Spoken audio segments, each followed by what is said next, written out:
welcome back to part 2 of our coverage of the 2024 Grosvenor Cup from Hooton Park in Cheshire. At the end of part 1 we saw highlights of Heat 1 in the Honda Cadet class, with a small grid seeing one battle in particular going all the way to the end.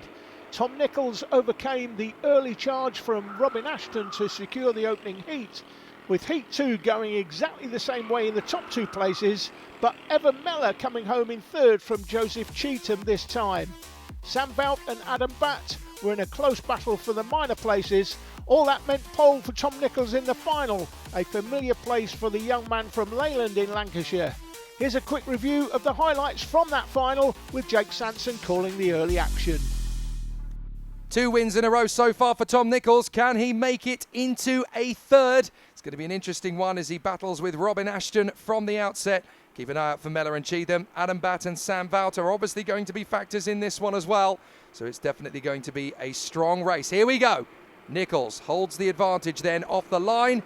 Robin Ashton does get alongside him, but he's just not quite able to out-drag him as they work their way through the first couple of corners. Tight run out of the second apex and then down the long straight up towards Hooton Hairpin. Sam Vout really is getting his elbows out in the mix. He manages to get ahead of Adam Batt, still in there behind Joe Cheetham. And look at Evan Meller. He's so much stronger off the run. Oh, problems for Joe Cheetham.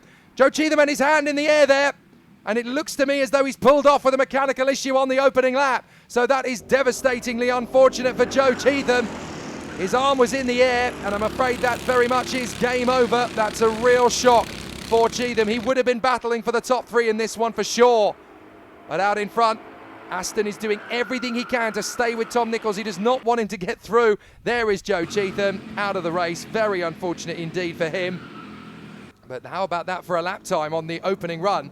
Nichols and Ashton both getting a 44.750 down to the 1,000th of a second. Oh, well, Cheetham's back in the car, so he's going to try and get going again. Now, obviously, he's going to be a lap down, so fighting for the win is no longer on the cards.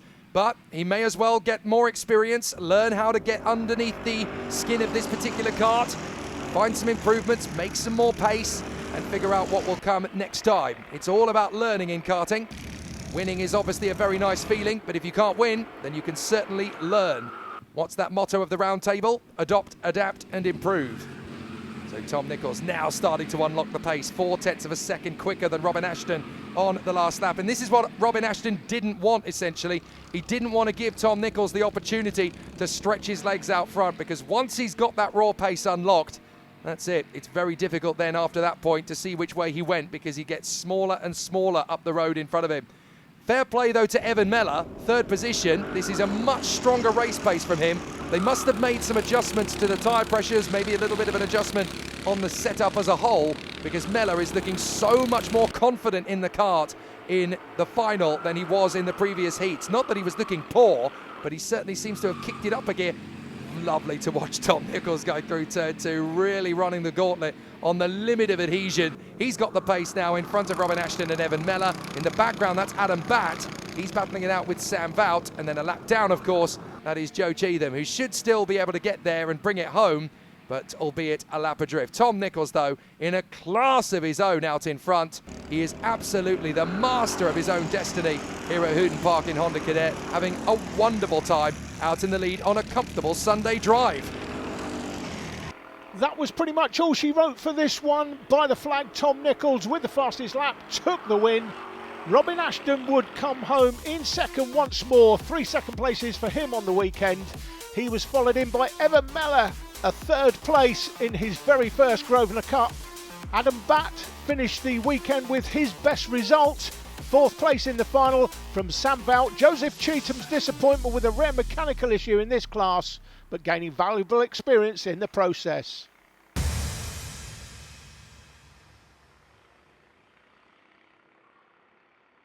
It's been one-way traffic so far in Junior Rotax here at Hooton Park for Kasauri Wojciech, but he's joined on the front row by Drew Priesner, and he's got Adam Catling and George Daniels for company. This will be a tough race. Jay Leverton, 5th on the grid, could be a threat. Jake Anders, P6. Joe Murphy, serial overtaker earlier on. Then Ben Wilson, Ilias Mufakir and Callum Waugh. Then Charlie Eibel and Jack McGillicuddy. Then Fitzhenry, Rathbone, Rowland, Oakes, McPherson and Burton will all be in the mix there. So it's going to be a fascinating charge forward. Let's see what happens in the Grosvenor Cup final for Junior Rotax. Oh, it's going to be tight already because that is Adam Catling trying to break through in a second position, making the bid to get through on Drew Priesner, was not able to make it happen. So for the moment, Kasari Wojciech does lead from Priesner, Catling and Daniels. A very gruesome battle in the middle of the pack, as we knew there was always going to be. It's very tight in Junior Rotax, but certainly for the moment, it's Wojciech, Priesner, Catling, Daniels. Murphy made the move of the weekend in Heat 2, Jake. We saw it around the outside of the double apex earlier on. How he held on to it, I don't know, but that was certainly the overtake of the weekend. He's gone through the line in 6th and he's already up to 5th, Jake. We know he's got the pace to win this. Can he get there though? Yeah, getting ahead of Jay Leverton is really a statement of intent. He's managed to work his way further forward. Catling's still going well. That's a battle further back in the pack. That's Callum Moore trying to shake off Charlie Eibel. So those two still having an interesting run of it. Jack McGillicuddy and Dylan Fitzhenry obviously giving chase there as well. Kasari Wojciech has already lasted longer than he did in the final back in March, Jake, when we were here for the TDI Media Tour event that day. Went round the outside of 2 other karts through the hairpin at turn 3 and ended up getting tagged, spun around when he dominated all day long. He's out front and leading. This is where he wants to be without any traffic around him. Yeah, Priesner is still giving him plenty of assault though to try and make the move. Here's the battle as Eibel makes the bid here on Moir, and I think McGillicuddy is going to get the move as well if it's not too neat and tidy. So could be an interesting one. Here's back at the front end of the grid again for Wojciech and Priesner. Catling, Daniels, Murphy, Leverton dives in on Murphy. Oh, that was very brutal. And Leverton making no bones about the fact he was going to get through there. Oh no, it's Daniels actually, my apologies. Murphy had already got ahead. So it was Leverton on Daniels, and Daniels goes down to 7th as a result. So that just shows you how quick it's going for Murphy. Oh, contact! Priesner on the back of Wojciech! Wojciech drops back! Down to 5th position. It looks to me as though Priesner just got a little bit too late on the brakes, nudged the back bumper of Wojciech, and he's down to P5. That's going to be so difficult to come back from. And he's dropping back as well. He's lost all his momentum, and it's all gone wrong again. Oh. We saw this in March with Kasari Wojciech. Started pole, Priesner leads it now. Murphy is up to 2nd place, Jake. Incredible. And Wojciech, it's all gone wrong for him again. Come a final on the day when the cameras are out. Unbelievable. Bad luck, misfortune for Kasari Wojciech. He's down to 6th. And off on the back straight, that's Jasper Oakes. Jasper Oakes got squeezed there on the back straight on the run to the 3rd corner. What is going on at Hooton Park? We're going to look at this. Now let's just see what happened here. There was a little bit of a negotiation off the turn. Now look, now that was the Hasa chassis going wide. Now watch what he does. Now he's putting his hand up to say sorry. He's not shaking his fist, so I think that he's gone wide. He's tried to come back on. Yeah. He's hit the cart that's outside him. He hasn't seen him. He's put his hand up to say sorry. If he'd been shaking his fist, you would know that he's saying, yeah, go do one.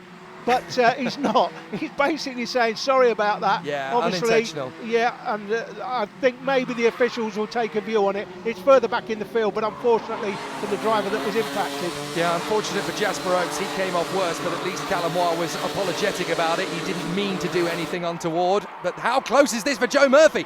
In that moment when Wojciech managed to get pitched by Priesner, at the same time, Murphy was making the move on Leverton and Catling. He's going for it!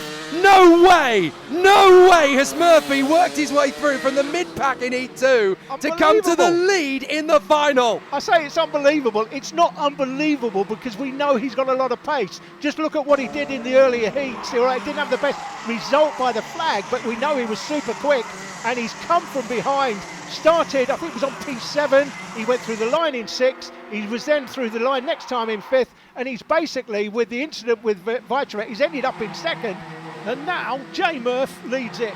Absolutely phenomenal racecraft from Joe Murphy, 7th on the grid to the lead. That is extraordinary. And I've spoken to people about Hooton Park. What's it like as a racetrack? They've said to me, oh, it's a fantastic track to drive, but overtaking is almost impossible. You've got to really work hard to make it happen. Don't tell Joe Murphy. You've got to be a quality driver to be able to overtake here, but the quality drivers show you that it is possible. So all the knots that you can't take over, you can't overtake here, That's exactly that. It's a load of nonsense because the top quality drivers make it happen. They'll always find a way to rise up through the decks, and goodness me, that Joe Murphy fight back from 7th to the lead is extraordinary. Right, let's look at the 4th place tussle.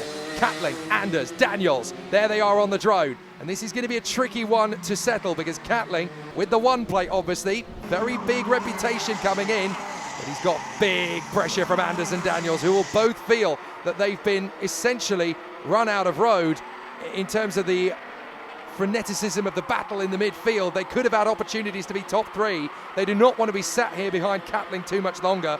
7th place behind them is Ilias Mufakir, and then it's Kasari Vajcharek. That's just shown you how much time has been lost. So a squeak up the inside, looking for the 4th place looks like Jake Anders, but couldn't get it done. Oh, mistake from Priesner, and I think that's just given the win to Joe Murphy. I don't think he's going to get much of an opportunity now to close back in him. We're running short on time anyway, and Priesner making that big a mistake. He's just given Murphy 3 kart lengths more of a gap. That could be enough. Looking at the pace that they're setting, they're all in the 35 zeros when Priesner hadn't made the mistake. That could be enough, you know. Catling, Anders, Daniels in the fight for 4th position. Anders has a look at Catling. Daniels is looking for a switcheroo move. No way can he get past both of them. I think he managed to get the undercut manoeuvre working perfectly. So Daniels is now battling wheel to wheel. Oh, they're going to touch each other, and that's Daniels off. Oh, poor George Daniels. Someone was always going to come off worse in that incident, and on this occasion, it's Daniels.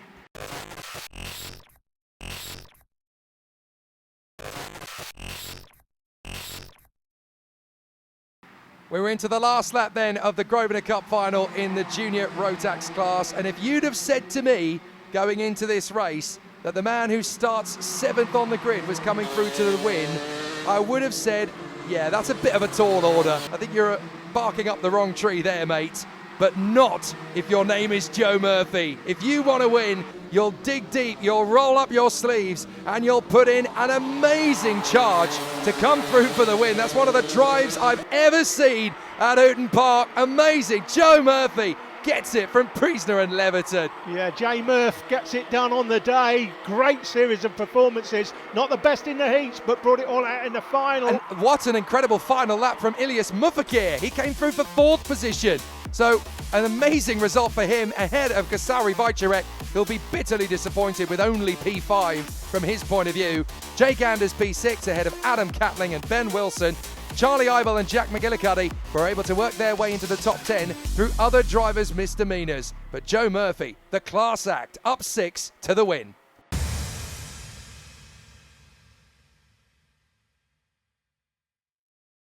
So, Junior Rotax was pretty exciting. What about Rotax 177? Tommy Austin and Martin Ingham on the front row of the grid. Tom Owens and Harrison Jones, Roger Moore and Aaron Knight. Then Sam Booth, Brian Walker, and the 2 men hoping their karts will just go the distance, David Bate and Andy Holloway. Let's race! Oh, they looked like there was a contact with the cone down the straight. As we go on board with Aaron Knight, he's had 2 really difficult starts, and there's contact between Owens and Jones, and we go out wide, losing out to Brian Walker. It wasn't a great start, but at least it was slightly better than we've seen in the past, and Austin and Ingham are allowed to just get away and disappear into the distance. Amazing lead by the 2 leaders out front here on the first lap. Incredible distance, probably 20 kart lengths. Well, that's what the little bit of nudging between Owens and Jones did. It caused a chain reaction, and the concertina effect allowed Austin and Ingham to just get away clear. Right, we're back on board with Knight. That is Ryan Walker in front of us. We charge down in the battle for 5th position, but this is critical for Martin Ingham. You have got to get ahead of Tommy Austin and do it quickly, my friend, because otherwise Austin is going to check out Charlie. Yeah, he's at least got to hold on to the back of him for 3 or 4 laps, just give himself a chance to be in the back half of the race. This is a battle for 3rd.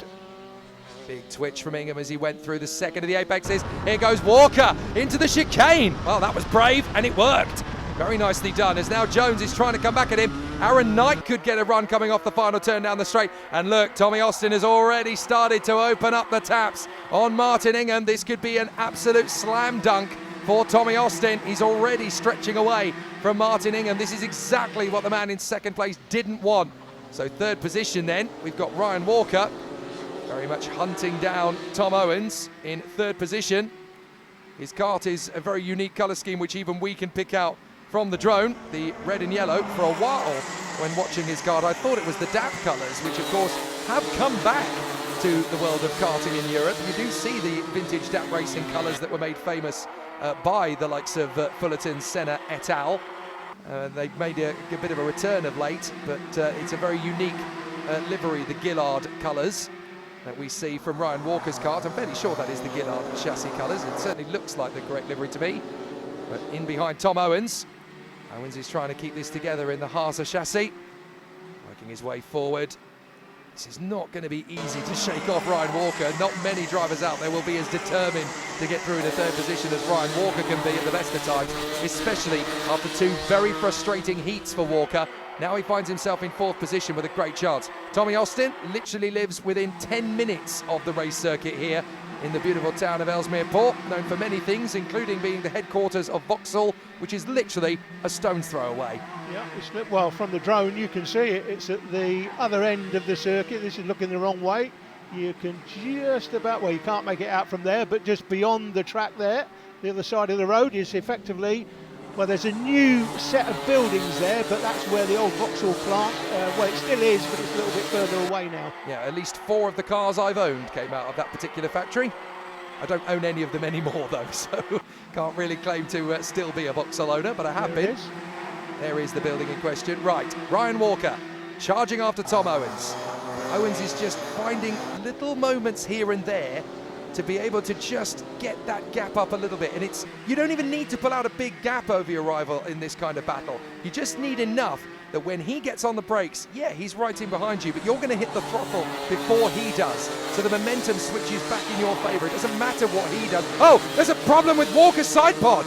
Walker's side pod is coming off on the left side. If you look at it, he's got a loose side pod. I think something's come off the bracket. Look at it. The side pod is twitching like Billy-O. That could be a technical flag. Yeah, you're right. I expect that to be a technical flag if the officials spot it. Oh my they've goodness. got to spot that. Yeah, they've got to. That's blindingly obvious, isn't it? Well, that's really unfortunate for Ryan Walker. If they clock that, he's coming straight back into the pits. Now, of course, that doesn't mean you're out of the race. It means you've got to come in and fix it. But by the time you've gone out again, it's game over. In a 10-12 lap race, you're never fixing it, and let's see what he does. Oh, this there you time. go. The official has spotted it. I could see him literally looking at Ryan Walker as he went past.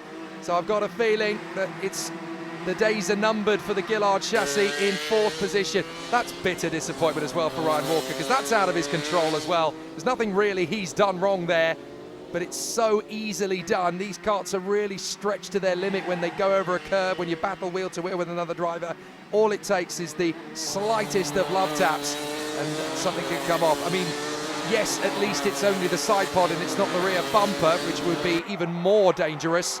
But at the same time, a loose panel is a loose panel. Yeah, I don't see, well, there's no black and orange mechanical flag out. There's no marshal out on the finish line giving him a black and orange flag. Well, maybe they feel that it's loose but not dangerous. They must have seen it, surely. I would certainly be giving him a mechanical flag for that if I've seen it, and you'd expect the marshals will be seeing it. It's quite easy to spot. We can spot it from here.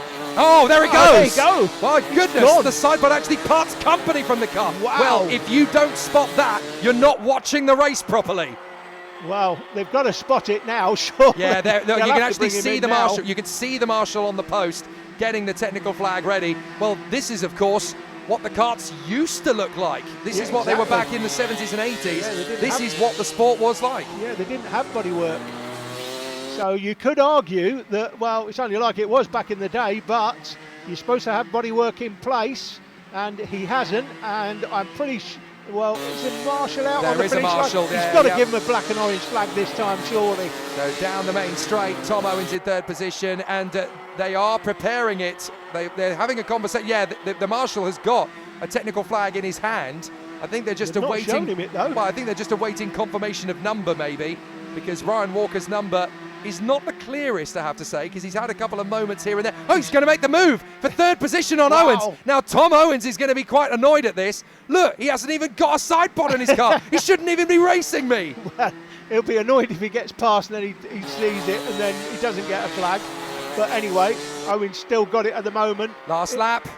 Last lap board comes out for the leader. Is that a flag at the same time? They're going to let him go to the flag. They're going to let him finish. I can't believe it. No, I'm surprised there, but they are going to let him finish. Well, okay, they must have felt then. So he could go third here. If he finishes third without a side pod, that is going to be extraordinary. Oh, and he has a go. Well, he's not going to get there now, is he? He had a look at it, but he was squeezed there by Tom Owens. Tom was determined, look, I'm not going to be beaten by a guy who's not got a compliant kart anymore. So Tommy Austin comes off the final turn. Dominant win for him. He takes the victory in fine style. Excellent run. Martin Ingham has to settle for second place. Tom Owens will come home in third position. And Ryan Walker, oh, where is Walker? No, Walker's gone. He's dropped back. So Knight is fourth, Jones is fifth. Walker comes home. He doesn't come home. Moore is there in sixth position. Well, clearly Aaron Walker realised the writing was on the wall. He does come home in seventh position in the end. Drops all the way back. Andy Holloway not able to beat him. Sam Booth in ninth position ahead of David Bates. But Tommy Austin is the king of Hooton Park on this occasion in Rotax 177. One final to go, and that is Senior Rotax.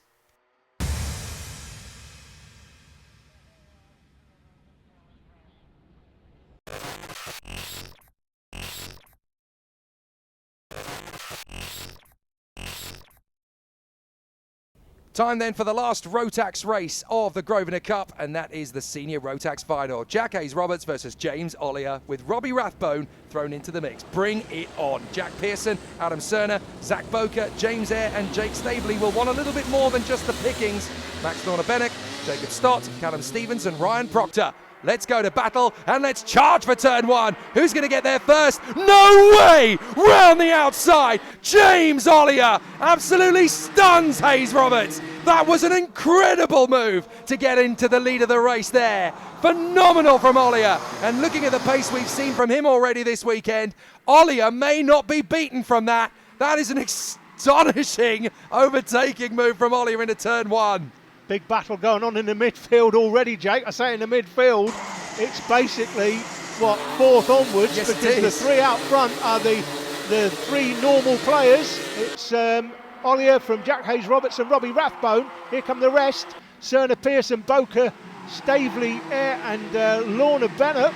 But these are the three leaders, and it's James Ollier that's out front at the moment. They're in a class of their own, trying to get away from the fourth place squabble, but James Ollier has really shown his colours and nailed them to the mast with an astonishing, audacious move around the outside at turn one to hit the front. But Hayes-Roberts and Rathbone will not take that line down. Here is the battle for fourth. Cerner, Pearson, Boker, Staveley, Eyre, Lorna Bennock, Stott. And then you've got Proctor and Stevens a little further back. Top three getting well clear.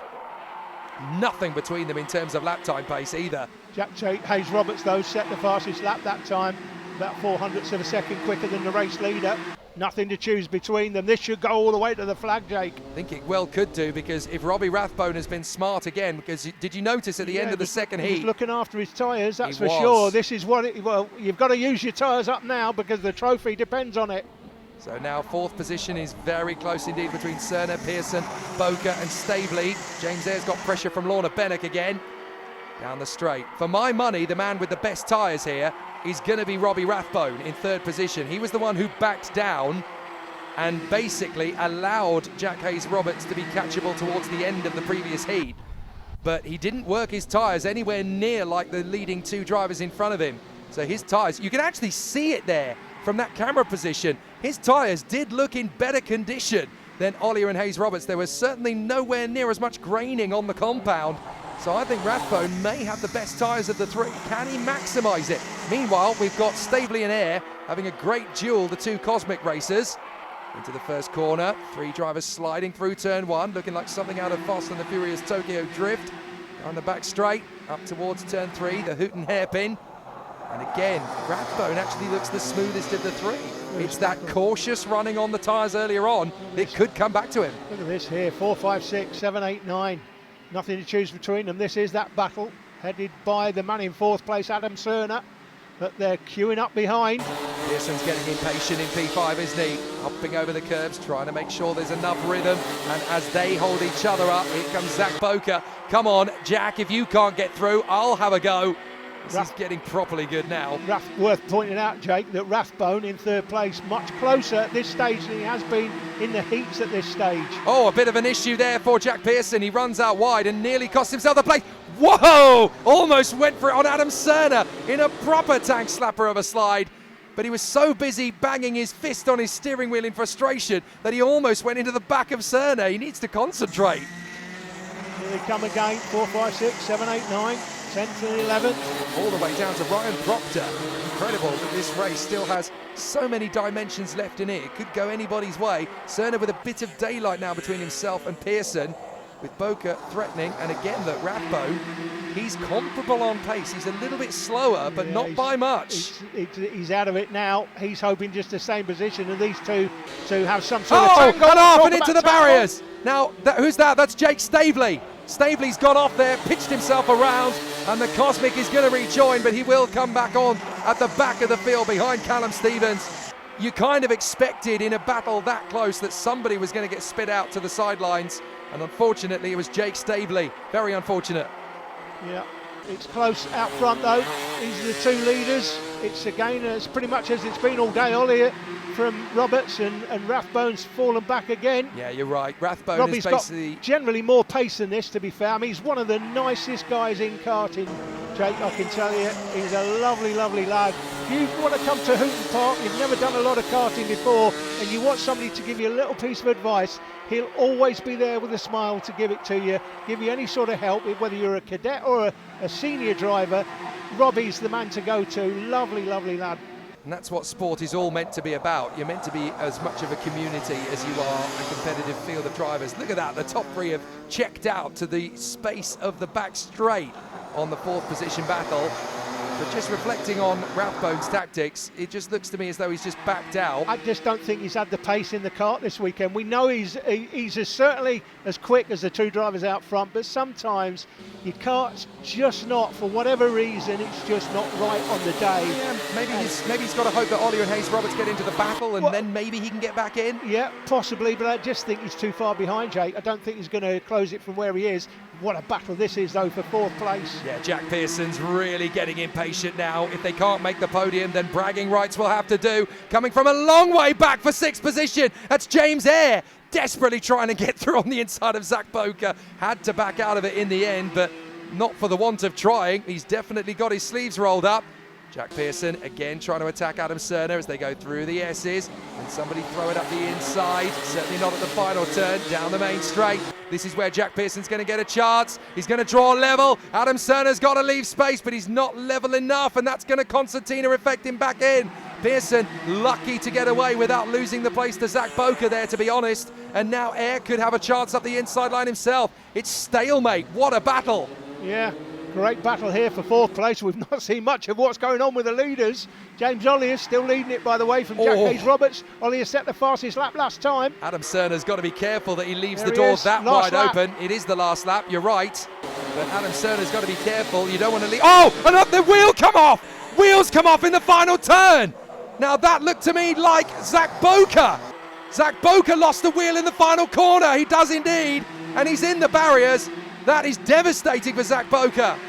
Well, that's game over for him. And unfortunately, he drops out of the fight for fourth position. But James Ollier, after that immense move at turn one, was never going to be defeated. James Ollier takes the Grosvenor Cup in senior Rotax. Jack Hayes Roberts second. Robbie Rathbone cruises home in third place. He will have to come back and try again next time out. And it's going to be Adam Cerner who just clinches fourth ahead of Jack Pearson and James Eyre. A happy Max Lorna-Bennock. Oh no, it's not Max Lorna-Bennock who comes through. It's Jacob Stott who actually beats Proctor and Lorna-Bennock in the final lap. So he comes through for P7 ahead of Proctor and Lorna-Bennock with Callum Stevens, the last man home. You've got to feel for Zach Boca losing a wheel in the final bend on the penultimate lap. He could well have got to fourth position himself. But Ollier, Hayes Roberts and Rathbone here at Hooton Park in the Grosvenor Cup final do nothing less than clean up.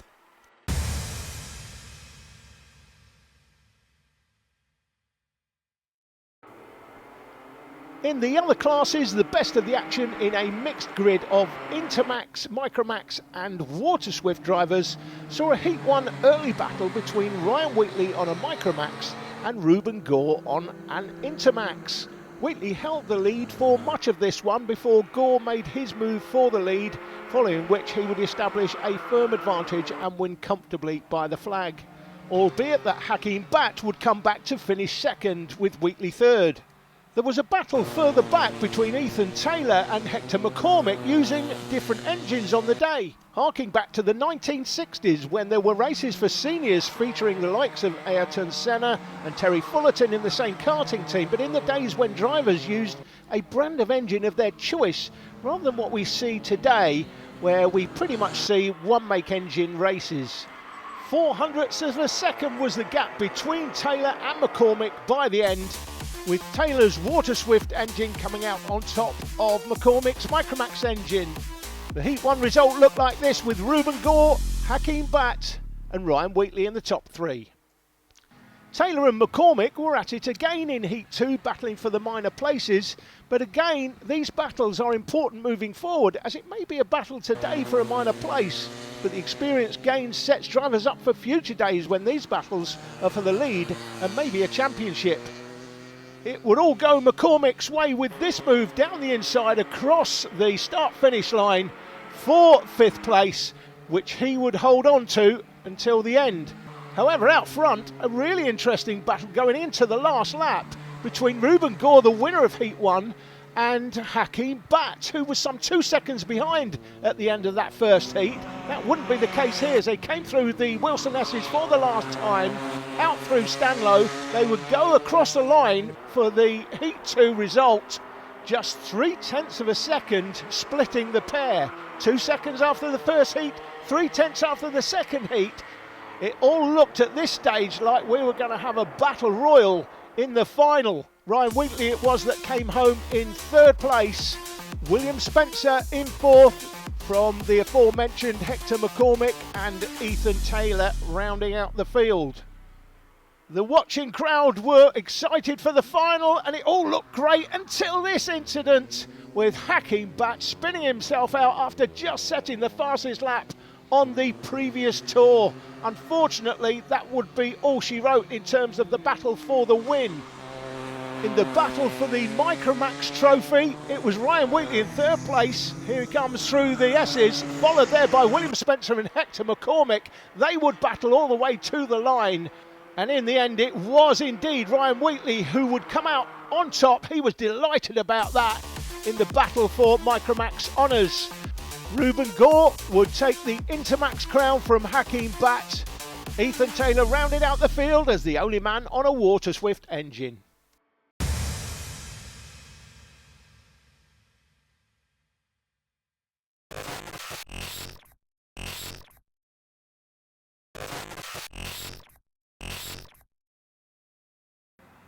In a very small grid of Pro Kart drivers, the early running in Heat 1 was made by the 17 kart of Nick Brookman. He went through the line in 2nd, but was leading by the end of this first tour until it all went pear-shaped up the inside. Peter Stott, frankly, never going to get there. We'll have a look at the replay, but I think Peter will be the first one to put his hand in the air and say, yeah, a little bit ambitious there. Through the S's, it was Brookman that led it on the 17.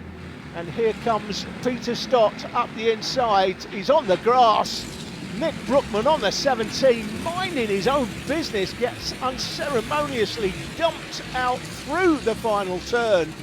Now, you probably think, well, that's it. It's all over from their point of view.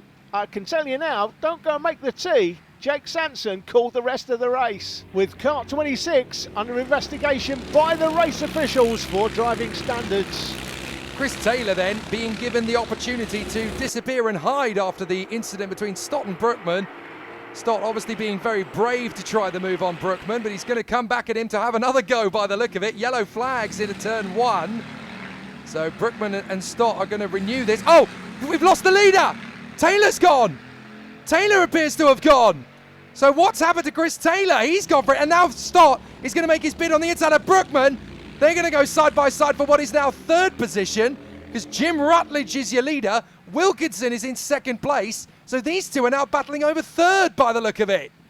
Well, big drama here then, and this is only Heat 1. of the Indy Pro Cup. Now, I can just see, thanks to the drone, I can just see Chris Taylor. So he's obviously gone clean off at turn 1, and now Wilkinson's gone clean off. He ran wide at the final turn, so that's Stott and Brookman. They're through in a second and third place. So there is Chris Taylor, and he's letting them go. He can't believe it, but he's thrown away a victory. Now, this is fascinating because Peter Stott is now going to have a penalty handed to him, and I don't really have any arguments with that because it was a very audacious move.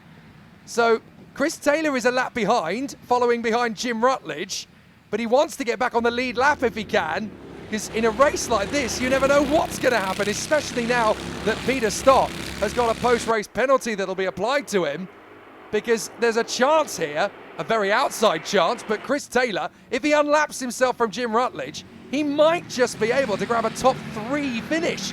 There's spots of rain on the camera, they're all on slick tyres, you never know what's coming. And look, Chris Taylor thinks, well, you know what, Jim, you're not quite going as fast as I need you to. I want to get back in this race somehow. I might just be able, because the thing is, you don't know. You have no idea what's going to come later. With Wilkinson off the road, well, it's very tricky. So Peter Stott there is the 3rd man on the road, 2nd in the race currently, of course, but he's going to have a penalty provided to him after the race because of his incident with Brookman. So how incredible is it that he's now caught right up to the back of Jim Rutledge, who is now, of course, the leader of the race, because this man in the number 2 car, Chris Taylor, is a lap down. So he's going to wave past Peter Stott. So there he goes. There's not really a lot he can do about that. So Stott is going to go for it. Oh, Rutledge is going to go out wide. That's going to be Peter Stott to take the lead, but he's got a penalty coming. So Peter Stott is going to take, well, Rutledge is going very, oh, Chris Taylor's gone straight off. Chris Taylor skates off, my goodness. What is going on at Hooton Park? Chris Taylor just disappears from the picture. Now, well, there is Chris Taylor getting going again. So that's the 2nd time he's gone off. So Rutledge is there in 2nd ahead of Brookman. This is insanity. Crazy stuff going on here at Hooton Park. The race leader, of course, is not going to be the race leader unless he manages to pull clear enough that any penalty he gets will still make him the race winner. But I would have guessed that for an incident like the one he had on Nick Brookman, surely the penalty he's going to be given is gargantuan enough. So the race then becomes between Jim Rutledge and Nick Brookman, who, don't forget, was the man that Peter Stott spun around. So if Brookman could get a better run on Rutledge in the closing stages, then Nick Brookman could actually go for the win in this race, despite facing the wrong way at the beginning of this race. This is turning into one of the maddest kart races I've ever seen, never mind at Hooton Park, and there's only 5 people in it. That just shows you don't need 30 drivers to make an exciting race. You just need quality competitors to put on a bit of a show. This is, of course, the battle technically for the lead of the race, because Peter Stott, the man up front, is leading, but he's got a penalty that will be applied at the end of the race. So what you're watching is, in fact, the lead of the race, and it's baffling that Nick Brookman is in that fight for the victory. He should be, hand in his head, bitterly disappointed after the incident with Peter Stott, but he managed to get the kart going, and that just shows you as well, if you're in an incident like that and you can get the kart going, for goodness sake, get going again, because you don't know what's going to happen. Now, if he can get a switcheroo here on Rutledge, which he does, Brookman is going to be going for the lead. Can he actually finish the move? Rutledge is going to protect. Brookman back on the inside line. Superb recovery from Nick Brookman. The switcheroo of switcheroos there. He did it in the first part, back down, and then thought, you know what, I won't get it in turn 3, but I will in turn 4. Absolutely incredible. Into the last lap goes Peter Stott, who of course is leading, but will get a penalty. So the man he assaulted in the final corner, Nick Brookman, is back in the lead of the race. But can Rutledge get him back? He's going for it into turn 3, and he takes back the lead, but drifts wide. Brookman is going to get him back again. This is magnificent. They are dueling wheel to wheel the whole way, and Brookman is there in front of Rutledge. But can Rutledge finish it off? Down to the chicane. through the right and left. Peter Stott is going to cross the line in the lead, but surely he must know he's going to get a penalty, so there's no celebration for the win. But Nick Brookman is going to cross the line second, and with the penalty applied to Peter Stott, it's going to be Nick Brookman that takes the victory. Peter Stott is demoted to second ahead of Rutledge. Wilkinson in P4. Chris Taylor a lap down, finishes off in P5. One of the maddest races in any form of motorsport you're ever going to see. Nick Brookman is vanquished and then victorious.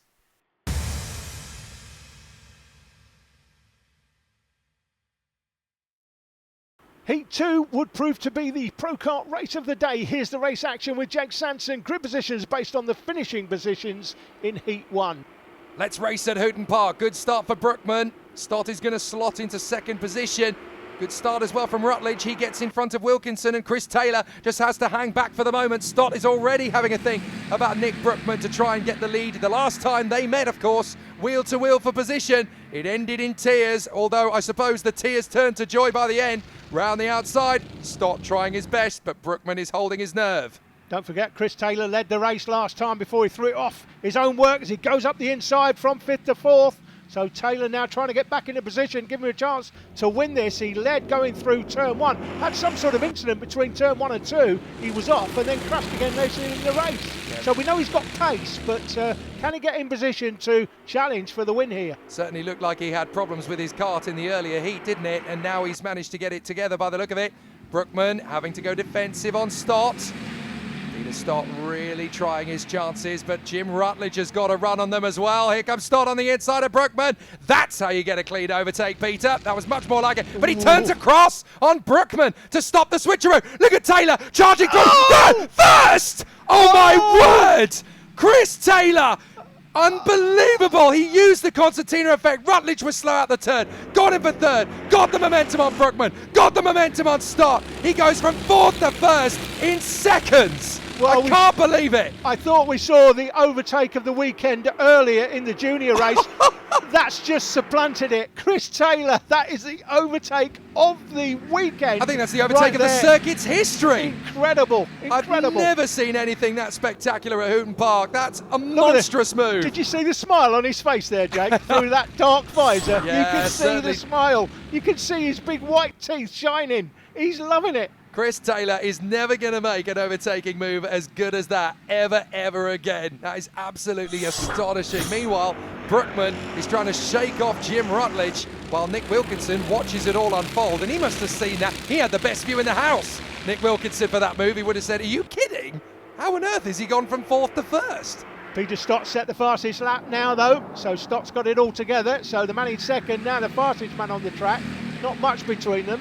About a 10th and a half maybe, but Stott will be looking to turn second into first at some point. But wow, that was breathtaking, that move. Absolutely breathtaking. That's going to take me about a year to get over that. I'm never going to see a move as good as that. There we go. Peter Stott hustling Chris Taylor, 0.2 of a second quicker than him. And of course, they're on very similar machinery, these two. But is there going to be any love lost between friends? You bet your bottom dollar there isn't. Stott is going to try every trick in the book to get past Chris Taylor. But of course, Chris Taylor is the one with all the jokers in the deck. He's made a stunner. I was watching Macaulay Bishop in the British Championships recently, Jake. He made a move round the outside to take the lead. Indeed. From 3rd to 1st, if you remember, if you've seen it. That was an amazing move, but I think that one at least matches that. Yeah, Chris Taylor's definitely schooled his rivals there, hasn't he? Right, let's see if Peter Stott can get back on terms with Taylor. Again, 0.3 of a second quicker than Chris Taylor. So Taylor's certainly got the moves. He's hanging on in there. Very distinctive Chris Taylor with his beige gloves, looking like a racing driver from the good old days. Very unique and distinct driving stance as well as he holds on in front of Peter Stott for another lap. But Stott is really putting his backs to the wall here to try and take on Chris Taylor. Meanwhile, Nick Brookman's got pressure from Rutledge. So it's 2x2 hurrah.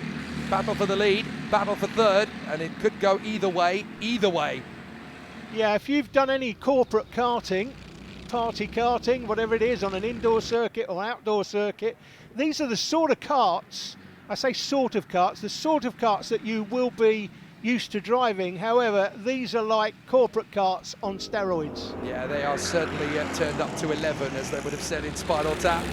They're a bit more extreme. For one thing, these two have twin engines, so you get an even bigger burst of horsepower when you get on the throttle down the straight. They're about the same sort of acceleration speed as a rental kart initially, but once the power really kicks in, that's when you know you've really got some firepower under your right foot. Here comes the bid. Start on the inside, dives in on Taylor, but he hasn't shut the door, and that's enough for Taylor to swap straight back in. Classic switchback by Chris Taylor there. Kept his momentum going, kept his cool, and then just went outside inside on the exit and retained the lead. But for how long? Stott now knows what he needs to do next time. In a move like that, you're almost conceding the corner going in, aren't you? Last You kind lap. of know the last lap begins, but Chris Taylor almost kind of handed the corner to Peter Stott because he knew, well, I'll just get you on acceleration. I'll go slow in, fast out, and I'll do you one back. Now Taylor's going to go narrow here, but down, expect Stott to go wide. He does. He'll try and come underneath him on the exit. On the far side. Oh, that's good driving by Taylor. He's got to just hold him off there, and he does, and I expect that will be enough for Chris Taylor to hold on to the win. Perfect positioning from Taylor. Peter Stott's going to have to work so hard to try and get this one back. He's only got 3 apexes. 1, 2, dive in the final turn. Well parked by Chris Taylor. Peter Stott can get a bit of a sprint. He's going to let him go. Oh my goodness. Stott is going to take the win. Shades of Schumacher and Barrichello, it seems. I'm not sure what that's about, but he literally waved him past there just before the line now. Don't know why that is. Absolutely crazy. After a great battle like that, Peter Stott is waved through by Chris Taylor on the finish line. Brookman comes home in 3rd position ahead of Jim Rutledge, and then Nick Wilkinson through in P5. But after a great battle like that, it's almost a bit of a lackluster feeling that you feel with Peter Stott essentially being waved by a very cooperative Chris Taylor. So after 2 insane Pro Kart heats, the final ended up being just a little bit more processional by nature. Peter Stott taking a win by 6 seconds to Chris Taylor, with Brookman 3rd ahead of Rutledge and Wilkinson. Big Pro Kart fans, though, can still catch up with the race in full online. Well, that's all we've got time for here at Hooton Park. We're at Clay Pigeon in Dorchester in a month's time with the UK Kart Series, with negotiations underway to hold one of their rounds here at Hooton Park next year. We're looking forward to that. Join us again soon for more karting and mini bike championship action.